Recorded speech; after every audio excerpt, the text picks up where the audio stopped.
O, o meu nome é Alexandre Caroli Rocha. Eu fiz graduação em letras na Unicamp nos anos 90. Em seguida, eu fiz um trabalho de mestrado a respeito do livro Parnaso de Além-Túmulo, do Chico Xavier, em que eu comecei a estudar esse universo literário em que médiuns atribuem textos a escritores falecidos, mas escritores cuja identidade é bem conhecida, porque também é possível atribuir textos a pessoas anônimas, né?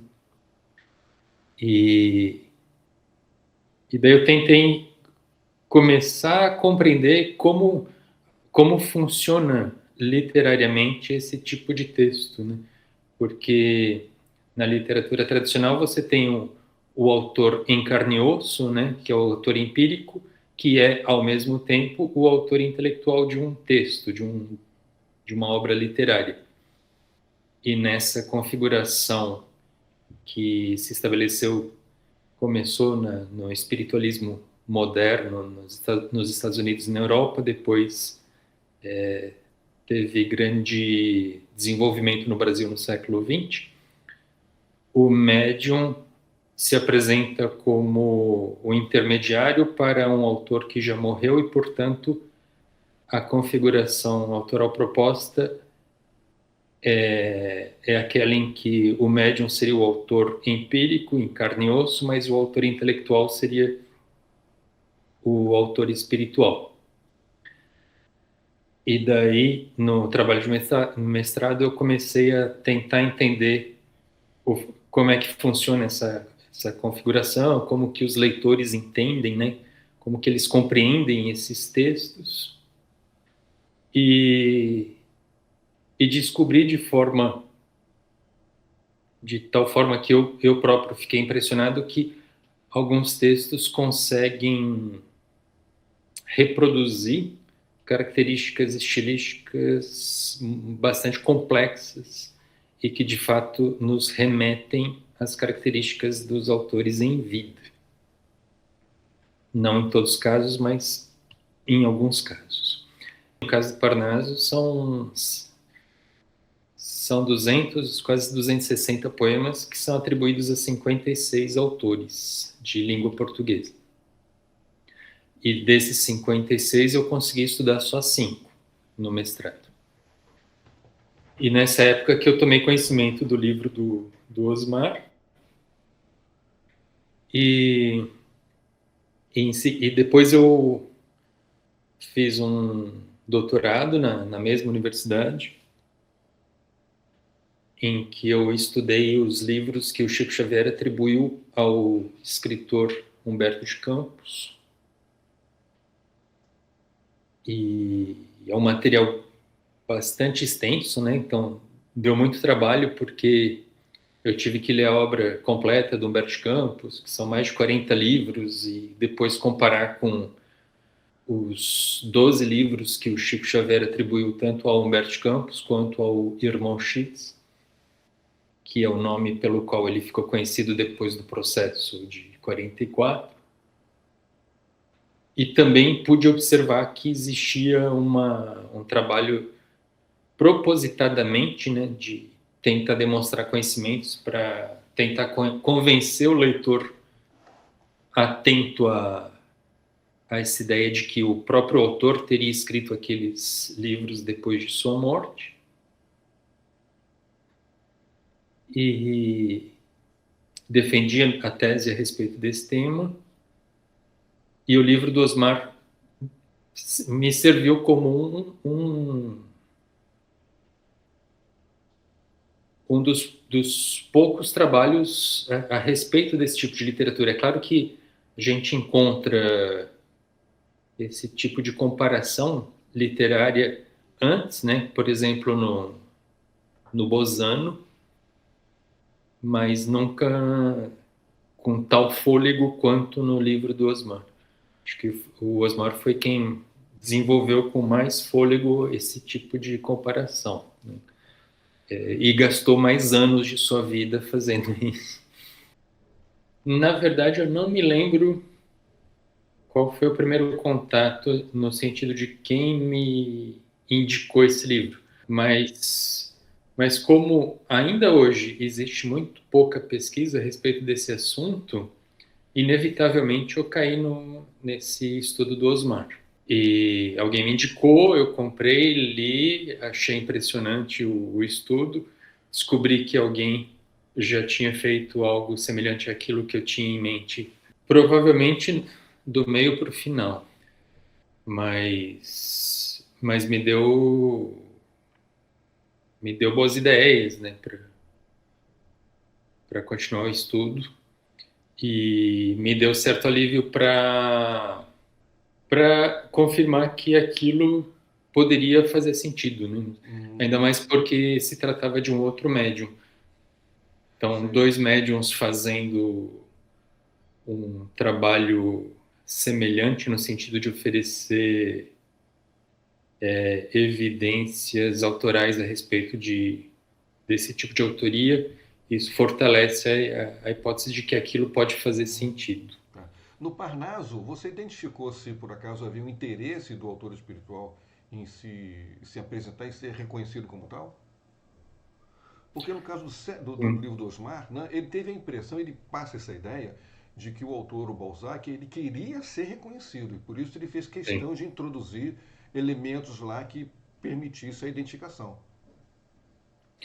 sim, foi algo a que eu cheguei como conclusão no final do estudo de mestrado, foi que de fato havia uma intenção de aquele aquela mente que elaborou os textos, ela tinha por intenção tentar convencer o leitor de que ela era o alegado escritor depois de sua morte. Né? Claro que a gente não pode afirmar quem é o autor real, mas quem quer que tenha sido o autor real, ele teve essa intenção e isso fica evidente no texto literário. Porque, ao contrário do texto dos autores em vida, alguns textos mediúnicos como esses sobre os quais a gente está falando, o Parnaso, o romance atribuído ao Balzac, eles têm essa determinação de tentar demonstrar conhecimentos a respeito daquela autoria, né? Então, quando o autor está escrevendo sua obra, ele não tem por que demonstrar que ele é ele mesmo. Então, por esse motivo, em certos textos mediúnicos como esses, existe uma concentração de características estilísticas dos autores maior do que o comum em relação aos textos da obra em vida. Que é uma coisa interessante. É um tema super complicado esse, né? Mas pensando bem assim, em linhas bem gerais, para a gente tentar entender,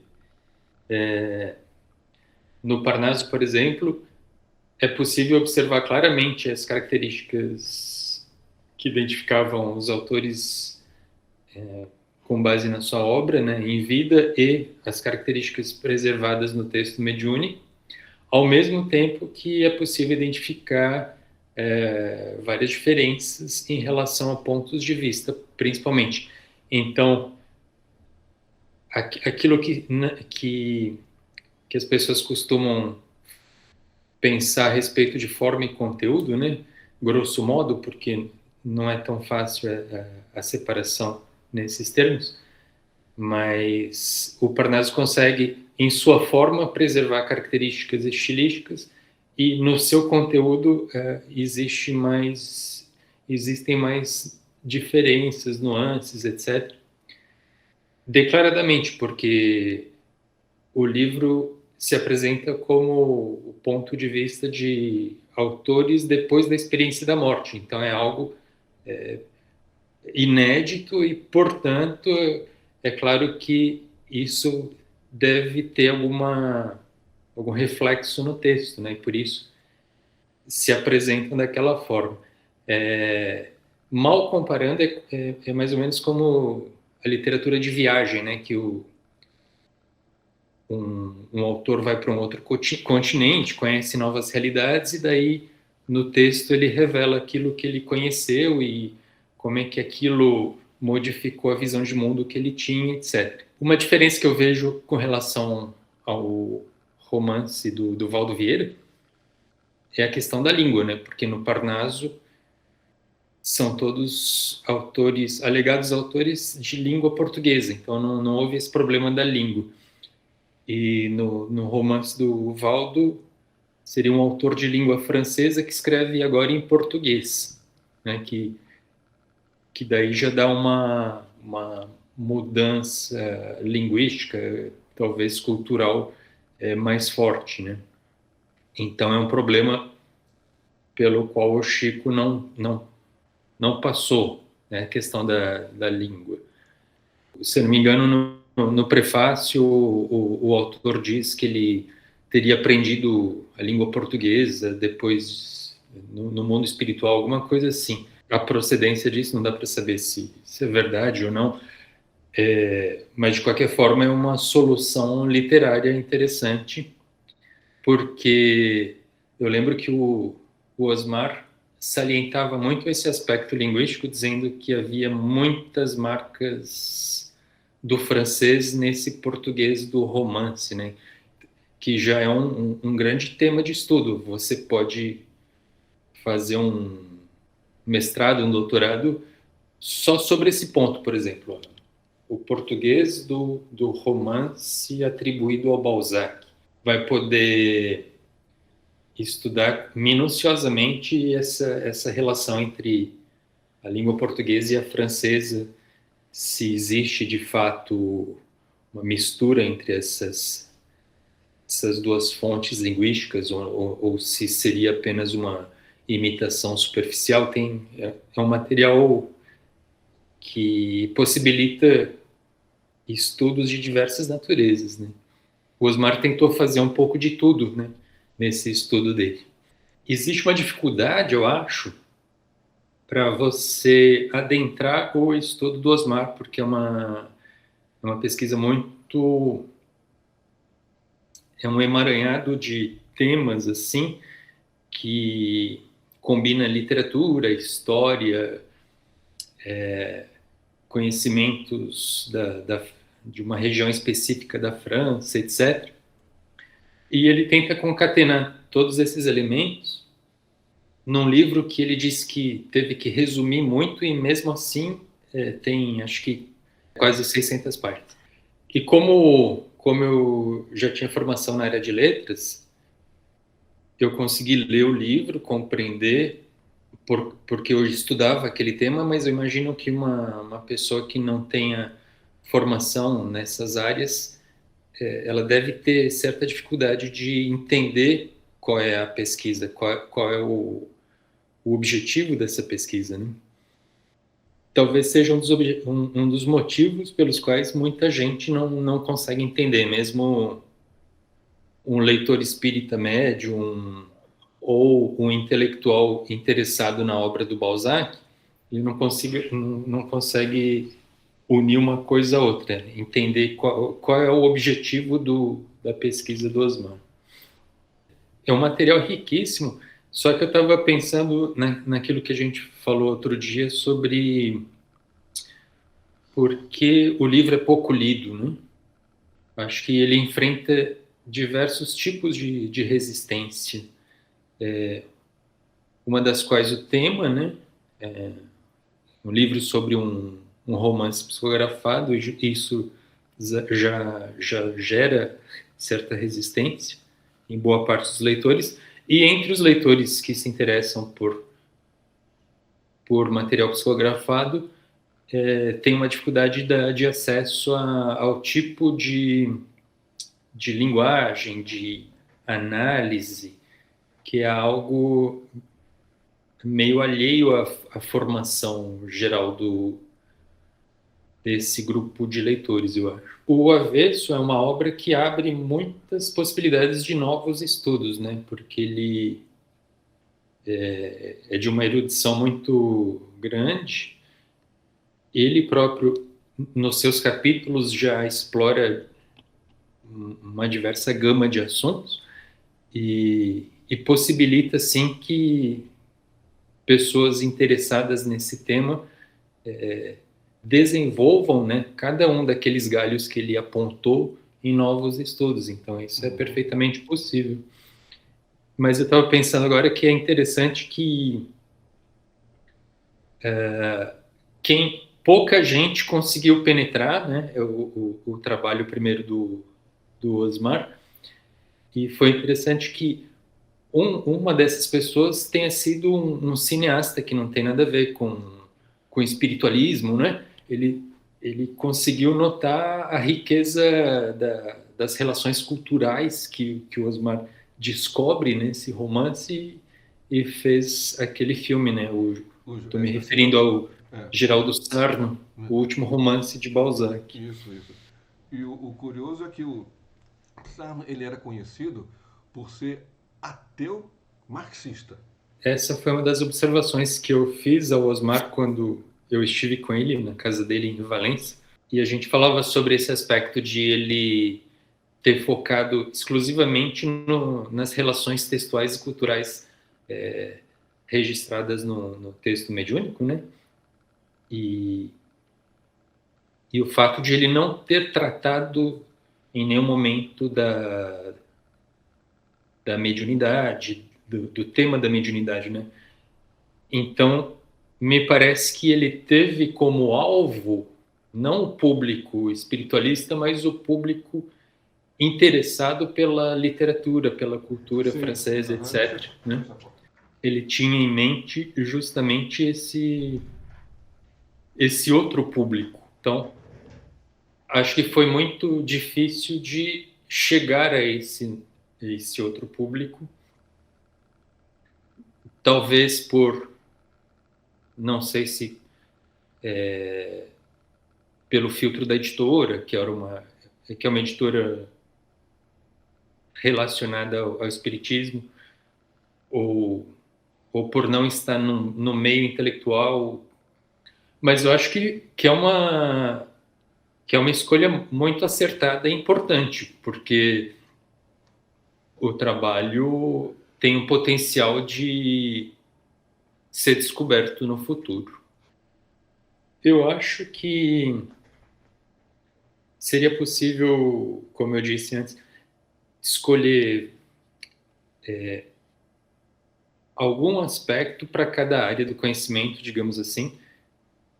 Então, na pesquisa em literatura, existem muitas possibilidades de exploração. Então, língua, cultura, a relação cultural entre Brasil e França, não sei,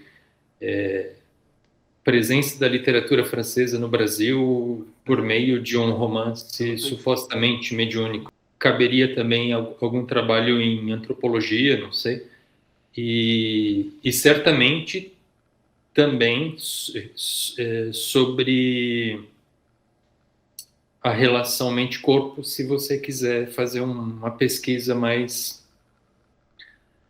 ontológica no sentido da psicografia, né, para você investigar mesmo a hipótese da sobrevivência.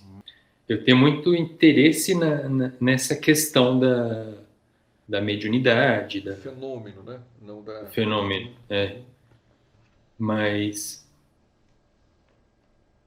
o meu orientador, ele pegava muito no meu pé no sentido de sempre ter o pé no chão, nunca querer fazer relações outras senão a análise dos textos, né? Então teve essa coincidência em relação ao trabalho do Osmar, que a gente fica fazendo relação com o texto, né, comparação textual, e se a gente quiser, a gente pode partir para um próximo passo, que seria tentar medir o conhecimento provável do médium a respeito aqueles assuntos, para saber se eles seriam compatíveis ou não. Mas isso eu não fiz nem no meu mestrado, nem no doutorado. embora eu tenha tentado mostrar como é que funciona essa literatura e aquilo que eu chamei de efeito de sobrevivência, que é a impressão que o leitor tem que o autor espiritual foi o verdadeiro autor intelectual do texto, uma vez que o repertório cultural do médium não daria conta daqueles conteúdos. É uma ideia que não implica crença, não implica assunção de ponto de vista. Ela apenas está constatando que existe um efeito. Quando você lê e compara os textos e você sabe qual foi a alegação do médium, aquilo te provoca uma sensação de que o autor morto está falando através do médium. Isso que eu chamei de efeito de sobrevivência. A gente não sabe qual é o mecanismo, quem é o verdadeiro autor, etc.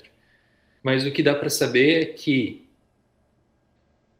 a gente não pode ter uma noção ingênua de autor romântico, aquele que cria tudo da própria cabeça e nada daquilo existia antes.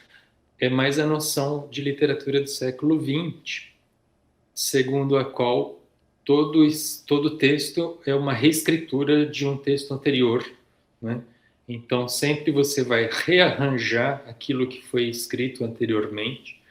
Então, você vai usar textos que já foram usados e reescrevê-los. Então, vai ter sempre muito, muito em comum mesmo entre um texto e outro, ainda que isso não seja declarado. Tanto que no meu doutorado, eu trabalhei muito com citações e alusões, que é justamente isso. Como é que você cita textos e atribui esses textos aos seus verdadeiros autores, ou como é que você alude a textos e por ser alusão você não coloca aspas e isso fica para o leitor atento descobrir que são alusões a outros textos, né?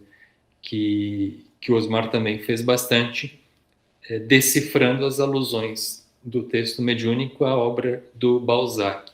Então, como ele próprio se atribui, né, como o texto é atribuído ao Balzac, quem escreveu aquele texto atribui a si o direito de assumir o texto em vida como dele, né?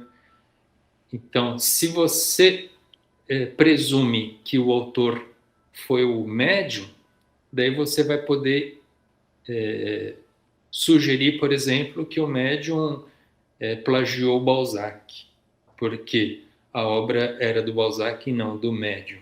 Então, se você falar, essa obra é minha, então eu posso fazer alusões a ela, porque o autor tem direito de assumir como sua a sua própria obra, e se for um outro autor, ele não vai ter esse direito, a não ser por motivos de paródia, ironia, ou mesmo por homenagem, etc., né? Mas o fato de você se assumir como um autor que já morreu tem implicações literárias muito evidentes. Então, é um tema super complexo, que muita gente que não é da área fala assim, aqui tem um plágio, aqui tem que ele roubou tal ideia, e as coisas não são tão simples assim.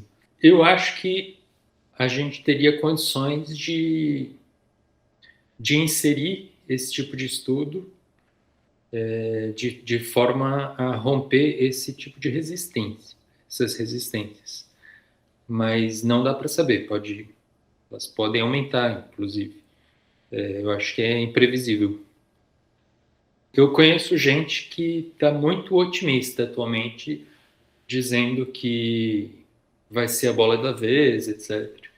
Que esse tema tende a crescer muito daqui para frente, por outros motivos, mas eu não sou nem pessimista nem otimista, eu só sou ignorante em Realista, relação a realista, isso. né? Dizem que o otimista ele é um grande desinformado, né? Então, o equilíbrio entre o pessimismo e o É, otimismo é a realidade, né? E como a realidade é é. dura, né? Cabe a quem de fato tenha resistência, interesse em quebrar essas barreiras, né? O que mais me chamou a atenção foi aquilo a que eu já aludi, que foi a, a relação intertextual ampla, assim, entre o romance mediúnico e muitos livros do Balzac. A forma como ele tece essas relações e como ele descobre essas relações literárias e que, segundo ele, o, o Valdo não simplesmente desconhecia tudo aquilo.